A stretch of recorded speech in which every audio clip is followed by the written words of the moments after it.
तो देखो प्यारे बच्चों, ये मैंने जो फर्स्ट वीडियो बनाया था आपके लिए ब्लूप्रिंट का, तो ब्लूप्रिंट मैंने आपको बताया था कि कौन से चैप्टर में से कौन सा क्वेश्चन आएगा। अब हम जो इंपोर्टेंट क्वेश्चन है इस बार के लिए आरबीसी बोर्ड 24 के लिए उनको डिस्कस करते हैं। ठीक है, सीबीएसई बोर्ड वाले बच्चों के लिए भी हेल्प करेगा ये, ध्यान से देखें। तो सबसे पहले हम सेक्शन ए पे चलते हैं। आरबीसी बोर्ड में जो सेक्शन ए आएगा, मैंने आपको ब्लूप्रिंट में बताया था कि इसमें आपके पास में 16 ऑब्जेक्टिव क्वेश्चन आएंगे, ईच ऑफ हाफ मार्क्स होगा। तो कितना मार्क्स देगा आपको बताओ? ये 8 मार्क्स। इनमें से कुछ क्वेश्चन मल्टी चॉइस मैंने आपको दिए हैं, जैसे आपसे पूछ सकता है dielectric constant of metal is. तो अपन जानते हैं कि नेचर में जो वैक्यूम होता है, वैक्यूम का डाइलेक्ट्रिक कांस्टेंट सबसे मिनिमम होता है। Minimum dielectric constant is for vacuum and for metal maximum कितना होता है? इनफाइनाइट। इसी प्रकार आपसे पूछता है the potential on the surface of a hollow metallic sphere is 10 volt. What will be potential at the center?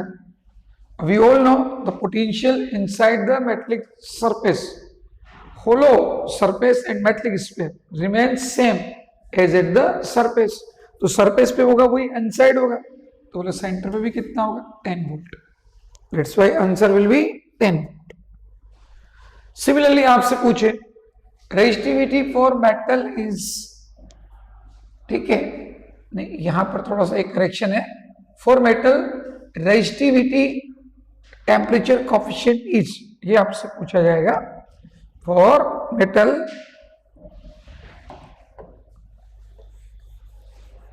Misprint कर दिया इन्होंने, यहां आएगा for the metal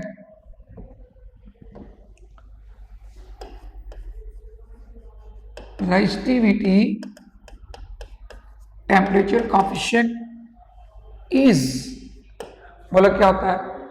0, positive, negative. तो अपन सब जानते हैं अगर अपन मेटल का टेम्परेचर इंक्रीज करते हैं then its resistivity increases. Resistivity only temperature और नेचर ऑफ मेटल पे डिपेंड करती है।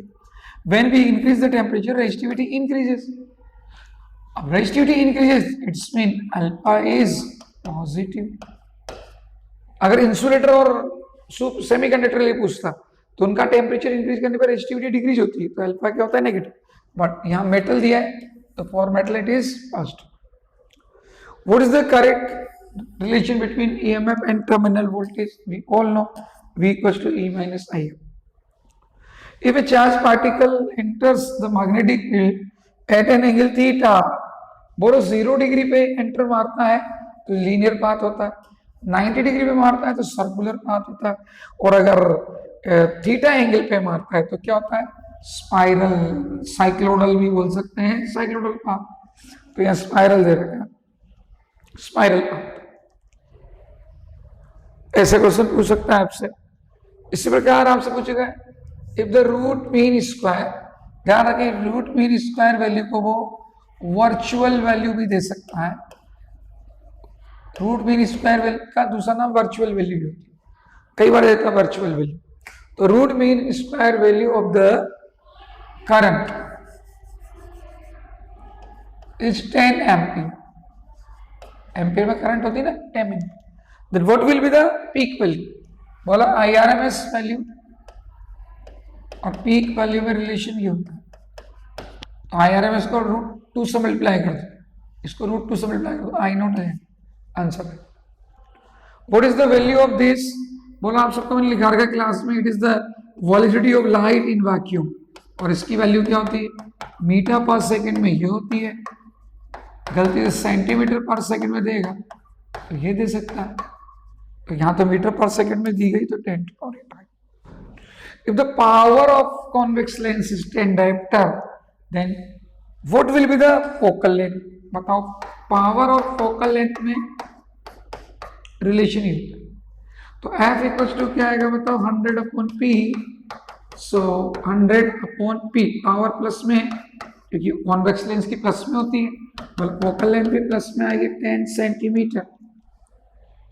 आंसर कॉनकेव होता तो माइनस में आएगा। Now the wavelength of light in vacuum, then what will be in the water. ठीक है, अब वाटर का रिफ्रैक्टिव इंडेक्स आपको पता होना चाहिए, सबको पता है क्या होता है 1.33, मतलब 4/3। और अपन सब जानते हैं कि मीडियम में जो वेवलेंथ होता है वो वैक्यूम के कंपेयर में एंड टाइम क्या होता है, डिक्रीज होता है। तो बताओ wavelength is this and refractive index is 4/3, then answer will be 4.00 angstrom. Here is the answer. बता रहे क्लास में what is the phenomenon of darkness due to mixing of light with light। जब light में light क्या होती है, super impose होती है, तो डार्कनेस जनरेट होती है। ये कौन सी इंटरफेरेंस है बताओ, डिस्ट्रक्टिव इंटरफेरेंस। तो लाइट में लाइट सुपर इम्पोज करेंगे तो कंस्ट्रक्टिव इंटरफेरेंस में तो मैक्सिमम होती है, और डिस्ट्रक्टिव में क्या होती है, अगर इंटेंसिटी सेम है तो जीरो हो जाती है, तो डार्कनेस हो जाती है। What is the phenomenon of particle nature?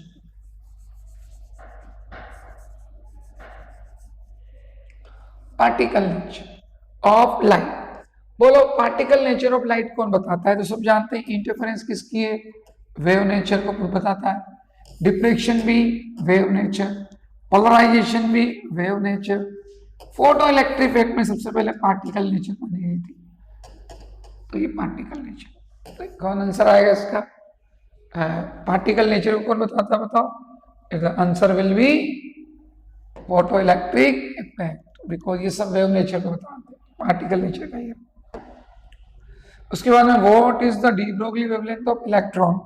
बोले इलेक्ट्रॉन के लिए मैंने डी ब्रोगली वेवलेंथ किसी की भी पक्का इस बार डी ब्रोगली वेवलेंथ पे क्वेश्चन पूछे। अब इलेक्ट्रॉन के लिए पोटेंशियल डिफरेंस दे रखा है, तो ये फॉर्मूला बता रखा है, ये 100 लिखोगे तो 100 का रूट क्या होता है 10, तो एक आगे लग जाएगा, ये आंसर है। In which transition radiation of minimum wavelength will be emitted. ये ध्यान रखें जिंदगी में कि जब कभी भी टू एनर्जी लेवल के बीच का गैप आप देखिए, एनर्जी इंटरवल जितना ज्यादा होता है, जितना ग्रेटर होगा एनर्जी इंटरवल, फ्रीक्वेंसी उतनी ग्रेटर होगी और वेवलेंथ उतना ही कम होगा, because E equals to hc/λ होता है और E इक्वल्स टू क्या होता है hν। तो एनर्जी इंटरवल ज्यादा है तो फ्रीक्वेंसी भी ग्रेटर, ये कम है मतलब ये एनर्जी इंटरवल ज्यादा है तो फ्रीक्वेंसी क्या होगी ज्यादा और वेवलेंथ क्या होगी कम। तो वो पूछ रहा है सबसे मिनिमम वेवलेंथ, तो सबसे ज्यादा गैप देख लो, सबसे ज्यादा गैप वाले एनर्जी लेवल कौन कौन से, सबसे ज्यादा गैप किस किस के बीच में बताओ, या 154 का गैप है, या 2 का है, 2 का है, 1 का है, तो सबसे ज्यादा गैप यहाँ है, सबसे ज्यादा मिनिमम वेवलेंथ यहाँ से निकली, मिनिमम वेवलेंथ मैक्सिमम फ्रीक्वेंसी, और इसमें गैप सबसे कम है तो फ्रीक्वेंसी सबसे कम, वेवलेंथ सबसे ज्यादा हो। इसके बाद आपके आ गया what is the degree of the mass number of a nuclear radius is proportional. बोलो न्यूक्लियस रेडियस का फॉर्मूला ये होता है, बोलो तो R प्रोपोर्शनल टू क्या है, A की पावर 1/3, तो ये the Balmer series in which field obtain, Balmer series कौन से रीजन में ऑप्टेन होती है, विजिबल में। इसमें तो कौन आती है, लाइमेन, इसमें कौन आती है, क्वेश्चन, इसमें क्या होती है, ब्रैकेट और फुंट, तो विजिबल आएगा आंसर। इन विच फील्ड बामर, तो कौन सा आएगा, visible. Which of the following is acceptor impurity.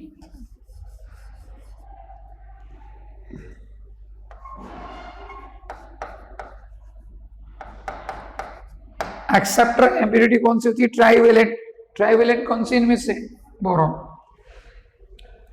तो ये से आपसे क्वेश्चन पूछ सकता है, ये ऐसे आया fill in the blank, charge दे दिया, नंबर ऑफ इलेक्ट्रॉन पूछेगा तो आप रफ में सोल्व करें, n इक्वल्स टू क्या होता है, Q/E, ठीक है, Q की वैल्यू दे रखी E 1.6 10 to power minus 19 cancel, कितना आंसर है 2। तो डायरेक्ट आप 2 लिख दे, आपको कुछ सोल्व करना नहीं, रफ में सोल्व करो, आंसर 2 लिखना है। द वेलोसिटी ऑफ इलेक्ट्रॉन मतलब ड्रिफ्ट वेलोसिटी, क्या फॉर्मूला होता है, E to upon m proportional to 1 upon temperature. बोलो टेम्परेचर इंक्रीजेस तो drift velocity decreases, answer will be decreases. Force पर unit length when 1 ampere current passes through parallel wire. बोलो parallel wire के बीच में फोर्स का फॉर्मूला क्या होता है, mu naught I1 I2 upon 2 pi D. ये सब वन दे रखे हैं, तो बोलो कितना बचेगा 4 pi into 10 to power minus 7 upon 2 pi, 2 time cancel, answer आ गया 2 into 10 to power minus 7 newton पर मीटर, जो मैंने आपको 1 एम्पीयर की इंटरनेशनल डेफिनेशन भी लिखाई है। ठीक है, magnetic susceptibility for super conductor important है, पूछ सकता है -1, और म्यू आर भी पूछ सकता है, म्यू आर की वैल्यू कितनी होती है 0, और ये तो मैग्नेटिक ससेप्टिबिलिटी तो -1।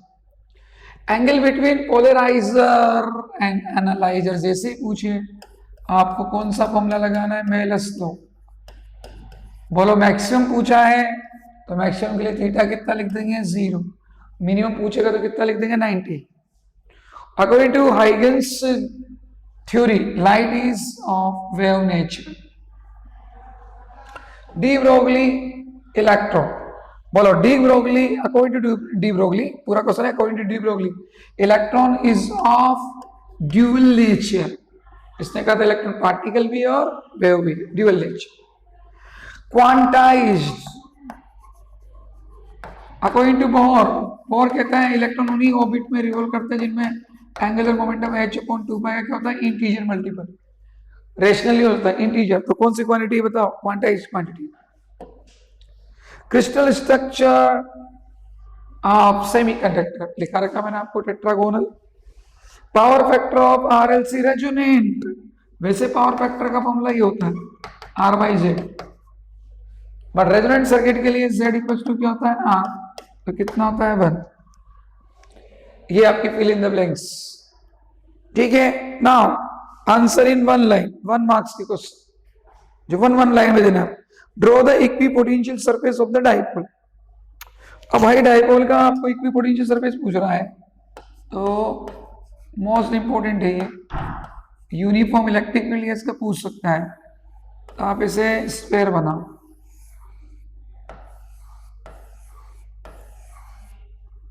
और आउटर लाइन कर दो, ये बन इक्विपोटेंशियल सरफेस बन। यूनिफॉर्म इलेक्ट्रिक फील्ड का पूछता है तो आपको बताया रखा प्लेन की फॉर्म में होता है यूनिफॉर्म इलेक्ट्रिक फील्ड एक्स में, तो कौन सा होगा YZ प्लेन, ऐसे।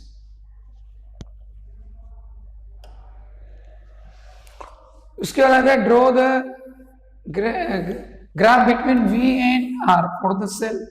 बोलो V इक्वल्स टू क्या होता है बताओ, E माइनस IR। बोलो V equals to minus IR plus E। अब बताओ ये y एक्सिस पर है, ये x एक्सिस पे है, तो इसका इक्वेशन बन गया y equals to minus mx plus c, ये नेगेटिव स्लोप की इक्वेशन बन जाएगी। बोलो यहाँ पर v और यहाँ कौन है अपने पास r। अब बोलो r इक्वल्स टू 0 तो v इक्वल्स टू कितना होगा e, तो यहाँ से आप EMF निकाल सकते हैं और स्लोप निकाल के आप क्या निकाल सकते हैं इसकी i। तो आपसे कर्व पूछ रहा है तो आप डायरेक्ट कर्व लाइंस के रूप में ड्रॉ कर सकते हैं। मैग्नेटाइजिंग इंटेंसिटी, सबको पता है मैग्नेटाइजिंग इंटेंसिटी क्या होती है, magnetic moment induced in per unit volume. What is called inertia of electricity, inertia of electricity सबको पता है, किसको बोलते हैं inertia, self induction coefficient, self induction coefficient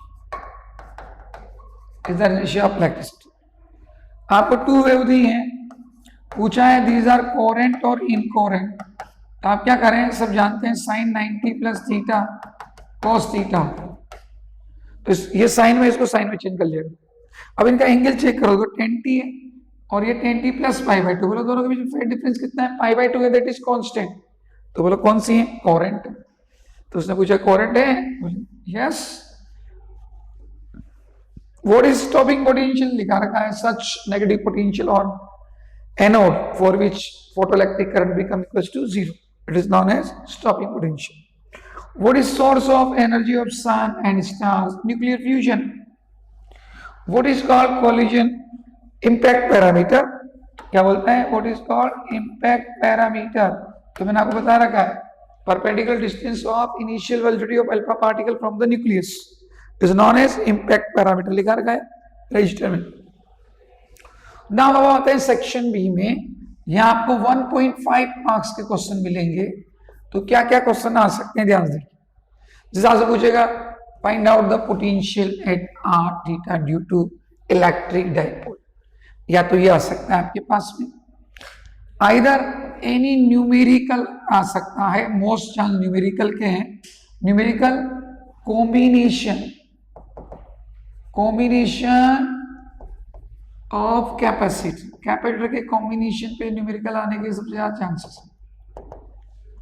या फिर आपको 3 पार्टिकल का सिस्टम की पोटेंशियल एनर्जी हम निकलवाते हैं, इसका भी न्यूमेरिकल पूछ सकता है, ये इंपॉर्टेंट है।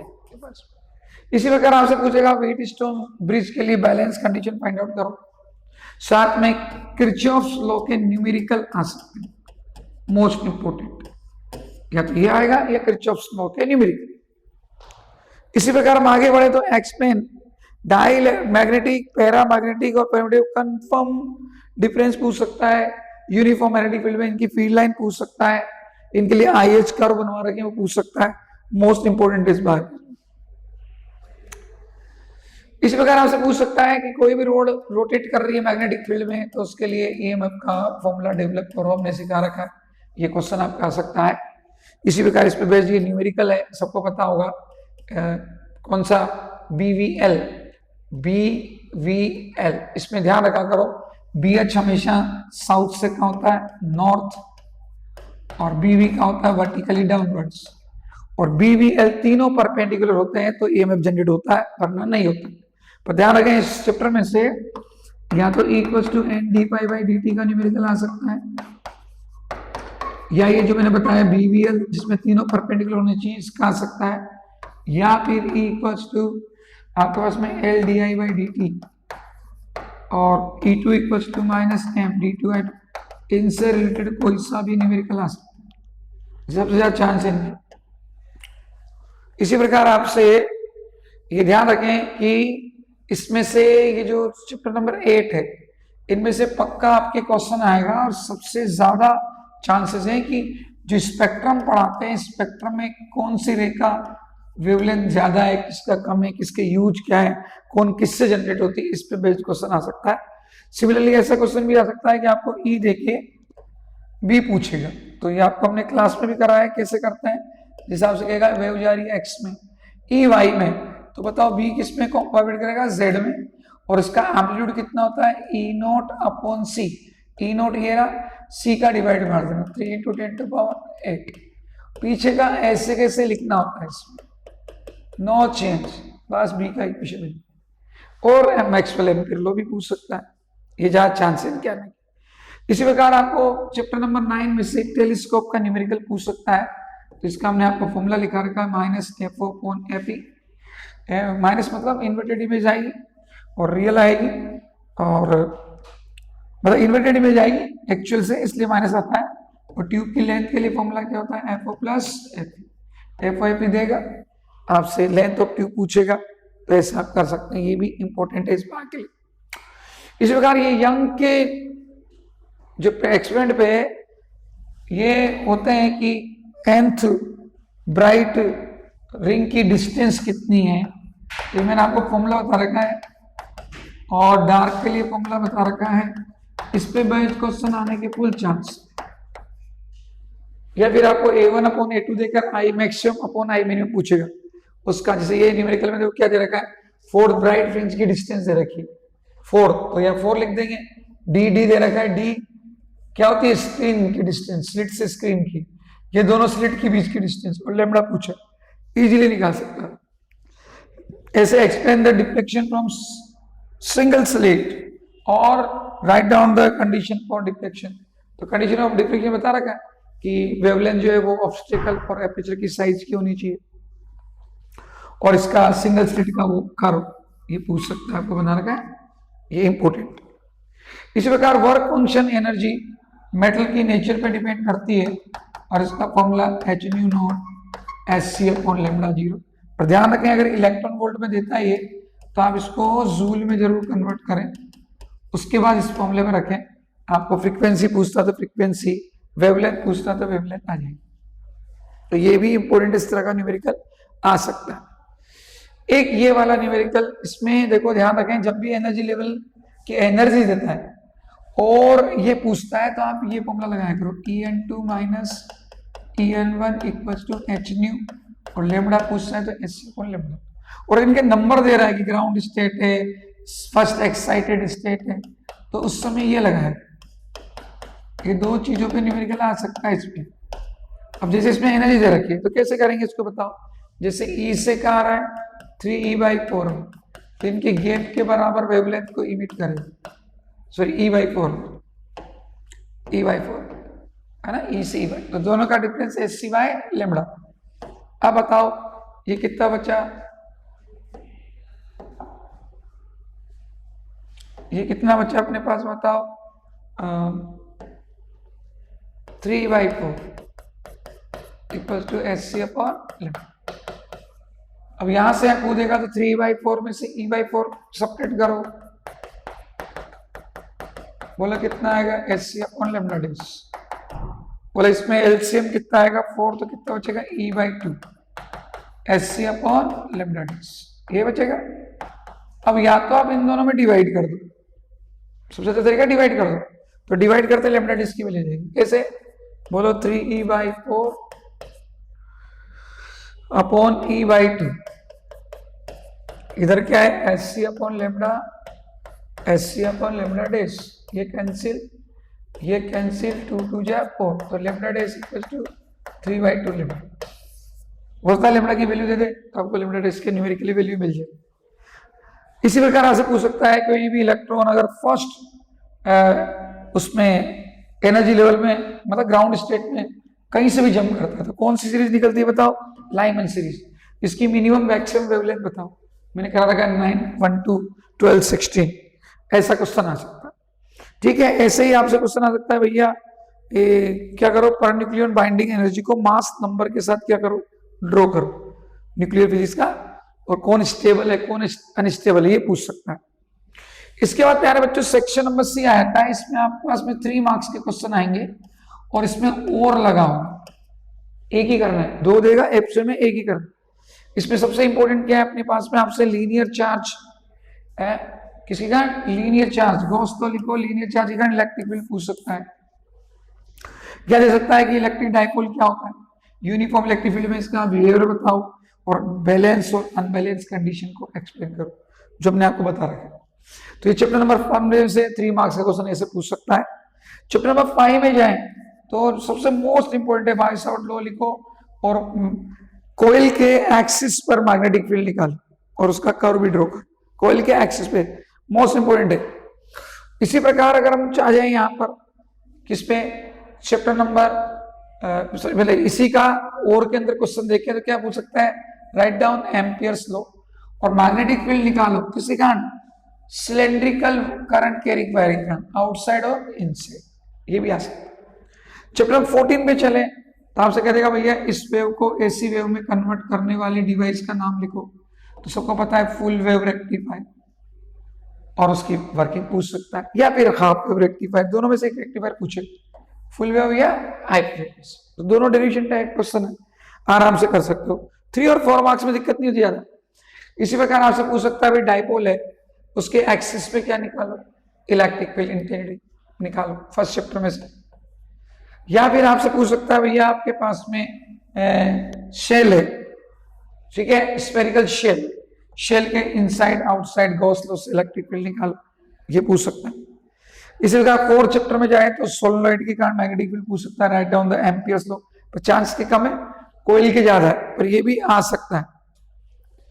इसके बाद आपसे चैप्टर नंबर 14 पे चले तो आपसे वहां या तो वो पूछेगा रेक्टिफायर, रेक्टिफायर नहीं जाता है तो फिर यहाँ जाएगा कि फोरबिडन एनर्जी गैप क्या होता है, बताओ फोरबिडन एनर्जी गैप के बेस पर सॉलिड कितने टाइप के होते हैं, सबको पता है, इंसुलेटर, कंडक्टर, सेमीकंडक्टर, तो वो पूछ सकता है। एनर्जी लेवल पूछ सकता है, इनके मतलब वो डायग्राम बना रखे मैंने कि वैलेंसी बैंड कंडक्शन बैंड के बीच में गैप ज्यादा कम, वो डायग्राम बना के पूछे। या फिर आपसे पूछ सकता है भैया जो एक्सट्रिंसिक सेमीकंडक्टर होते हैं, कौन से एक्सट्रिंसिक सेमीकंडक्टर क्या होते हैं, ठीक है, define the N and P type semiconductor, इनको कैसे ऑब्टेन करते हैं, पेंटावेलेंट, इम्प्यूरिटी मिलाते हैं, ट्राइवेलेंट, तो कौन कौन सी होती है, उनके बाद में एनर्जी लेवल कैसे बनता है, एक्सेप्टर एनर्जी लेवल बनवा रखा है मैंने आपको, ऐसे जाके देखना ईवी और ईसी के बीच में ऐसे एक्सेप्टर बनाओ, डोनर बना रखा है अपन ने, वो आपसे पूछ सकता है। तो ये भी 3 मार्क्स में क्वेश्चन आ सकते हैं, ठीक है। इसी प्रकार फर्स्ट चैप्टर में थोड़ा और जाए तो प्लेन सीट के कारण इलेक्ट्रिक फील्ड पूछ सकता है आपसे, या फिर पूछ सकता है कि भैया कि ये जो चैप्टर नंबर 1 में से प्लेन सीट, और 4 में ही पूछ सकता है कि हमने कोई भी रेक्टेंगुलर कॉइल को यूनिफॉर्म मैग्नेटिक फील्ड में सस्पेंड किया, करंट फ्लो कर दी, तो उस पर कितना टॉर्क लगता है बिना साइन थीटा को बता रखा है मैंने। इस बार 14 में पूछ सकता है भैया पीएन जंक्शन बनने में कौन कौन से प्रोसेस काम में आते हैं, डिफ्यूजन और ड्रिफ्ट एक्सप्लेन करो, बोलो फॉरवर्ड वाइस में डिप्लेशन लेयर पे क्या इफेक्ट पड़ता है, तो क्या होती है, डिक्रीज जाती है फॉरवर्ड वाइस में, और रिवर्स वाइस में क्या होती है, इंक्रीज। ऐसा भी क्वेश्चन आपसे पूछ सकते हैं, ठीक है। इसी प्रकार पूछ सकता है how to convert galvanometer into ammeter, ठीक है, उनका रेजिस्टेंस का फॉर्मूला लिखो, ठीक है, ये तो मैंने आपको बता ही दिया। इसी प्रकार सेक्शन नंबर डी पे चले तो इसमें 4 मार्क्स के 2 क्वेश्चन आएंगे, इनमें भी और लगा 4 मार्क्स के। कौन कौन चैप्टर में आएंगे, सबसे पहले तो 7 चैप्टर में से, तो 7 में सबसे इंपॉर्टेंट कौन सा है, RLC सर्किट, इसमें रेजोनेंस पूछ सकता है, या RL और सिंगल L पूछ सकता है। इन तीनों में से कोई सर्किट का एक्सप्लेनेशन आ सकता है, और उसके ज्वाइंट में वो न्यूमेरिकल दे सकता है। जैसे इस आपको RL सर्किट पूछ लिया, ये न्यूमेरिकल दे दिया कि भैया RL सर्किट का ये RL है, इसका क्या है पावर फैक्टर X, इसके सीरीज में हम क्या करते हैं, कैपेसिटर जोड़ देते हैं, एक ये जोड़ दिए, बोलो अब पावर फैक्टर क्या हो गया y, x और y का रेशियो बना, तो बता रखा मैंने क्लास में √2 आंसर आ जाएगा। ऐसा न्यूमेरिकल पूछ सकता है। इसी तरह पूछ सकता है ट्रांसफार्मर क्या चीज है, प्रिंसिपल बताओ, टाइप कितने होते हैं, न्यूमेरिकल दे देगा, अपने को पता है VS/VP क्या होता है, NS/NP, तो नंबर ऑफ टर्न्स देके वोल्टेज पूछ सकता है। तो ऐसा न्यूमेरिकल मैंने करा रखा है क्लास में, ऐसा भी आ सकता है, करके जाए ऐसे क्वेश्चन। इसी प्रकार चैप्टर नंबर हम 9 पे चले, वहां से मेजर आएगा, तो व्हाट इज कंपाउंड माइक्रोस्कोप, इसको ब्रीफली एक्सप्लेन करो, या फिर draw the diagram for refracting telescope, numerical दे दिया, मैग्नीफाइंग पावर निकालो, तो m = -f/fe। इसके बाद आपको ये तो मैंने बता ही दिया, RLC सर्किट वाले क्वेश्चन में RLC इंपॉर्टेंट है। ऐसे ही RL का दे दिया उसने, RL सर्किट दे दिया कि ये बल्ब के साथ कॉइल कनेक्ट है, बोलो इसके अंदर हमने आयरन की रोड रख दी, बोलो इसकी लाइट पे क्या इफेक्ट पड़ेगा, तो बोलो Z बता रखा है आपको, ये होता है। अब आप आयरन रोड रखेंगे तो L इंक्रीज तो Z इंक्रीज होगा, करंट डिक्रीज तो ब्राइटनेस क्या होगी, कम हो जाएगी। ऐसा क्वेश्चन पूछ सकता है। इसी प्रकार पूछ सकता है obtain the necessary condition using Snell's law, reflecting surface से मैंने आपको ऐसे रिफ्लेक्शन करा रखा है स्फेरिकल सरफेस से, वो पूछ सकता है। इसमें न्यूमेरिकल जोड़ देगा मिरर का, तो मिरर का न्यूमेरिकल आपको बता रखा है मैंने, क्या फॉर्मूला लगाते हैं 1/v + 1/u, और हाइट निकालनी हो तो h2/h1 = -v/u लगाएंगे, आंसर है। ऐसे derive the expression for mirror equation for spherical mirror, तो यही वाली इक्वेशन ड्रॉ करके बताओ, और इसके बाद यह दे सकता है कि आप बताओ टोटल इंटरनल रिफ्लेक्शन क्या होता है, और इसके लिए नेसेसरी कंडीशन क्या है कि डेंसर से रेयर में जाना चाहिए, एंगल क्रिटिकल एंगल से ग्रेटर होना चाहिए। आईसी और एन में relation sine IC equals to 1 upon N. Name the phenomenon based on the internal reflection. कौन होती है? ऑप्टिकल फाइबर होता है, डायमंड ग्लो करता है, मिरेज होती है, ये सब किस पे डिपेंड करती है? Total internal reflection. तो नाम पूछे आप, ऑप्टिकल फाइबर का नाम ज्यादा लिखे। इसी प्रकार आपका प्रिज्म से रिफ्लेक्शन को एक्सप्लेन करो और करो बना, इसका क्वेश्चन आ सकता है। इसी प्रकार आपको न्यूमेरिकल पूछेगा, भैया कोई भी कॉन्वेक्स लेंस है उसका आपको रिफ्लेक्टिव इंडेक्स दे देगा और क्या पूछेगा भैया? रेडियस ऑफ कर्वेचर निकाल, फोकल लेंथ दे दी। और तो ये फॉर्मूला आपको पता ही है, 1 upon F equals to n2 upon n1 -1 upon r -1 upon minus r, क्योंकि दोनों की रेडियस ऑफ कर्वेचर इक्वल है। तो बस अब ये n2 आपको दे रखा है 1.55 दे रखा है n2 अपॉन n1, f दे रखी है, r की वैल्यू निकाल सकते हो। ऐसा न्यूमेरिकल आ सकता है, ठीक है। ये प्रिज्म का मैंने आपको बता ही दिया। इसी प्रकार ये कॉनकेव मिरर का भी आपको बोल सकता है कि भैया कॉनकेव मिरर का इक्वेशन बताओ और ये बताओ कि जो prove that the focus of the mirror is half, तो radius of curvature that the focus of, ये थोड़ा गलत प्रिंट हो रहा है, focus of the mirror is half of radius of curvature. तो हमने प्रूव करा रखा है IF इक्वल्स टू क्या होता है? R/2। तो वो आपसे पूछ सकता है कि कौन के मेरे का रे डायग्राम बनाओ, ये निकालो। साथ में पूछ सकता होता लाइट जा रही है रेयर से डेंसर में, तो फ्रीक्वेंसी में कोई इफेक्ट नहीं पड़ता और वेवलेंथ क्या होती है? डिक्रीज हो जाती है डेंसर मीडियम। ऐसा क्वेश्चन पूछ सकता है, ठीक है। और इसी प्रकार ये पूछे थे फोकल लेंथ में क्या चेंज आएगा अगर मिरर को हम इसमें रख दें वाटर में, तो कोई चेंज नहीं आता इसमें। माइक्रोस्कोप के लिए पूछ सकता है, सिंपल माइक्रोस्कोप के लिए आपको पता है मैग्नीफाइंग पावर मैक्सिमम पूछता है तो 1 + d/f लगा। इनफाइनाइट के लिए क्या होती है बताओ? d/f। तो इसका न्यूमेरिकल आपको जैसे दिया इसने, focal length of simple microscope used to obtain a magnification power of 6 while the final image is of 25 centimetre के लिए ये फॉर्मूला होता है। 25 लिख दो और 6 लिख दो, बोला फोकल लेंथ है कि नहीं है। तो इस प्रकार प्यारे बच्चों ये मैंने आपको मोस्ट क्वेश्चन जो है ज्यादातर संभावना है इस साल पेपर में आने की, वो आपको इस वीडियो में बताएं। इनको प्रॉपर्ली अच्छे से कर लें लास्ट टाइम पे, ठीक है। बेस्ट ऑफ लक सबको, अच्छी पढ़ाई।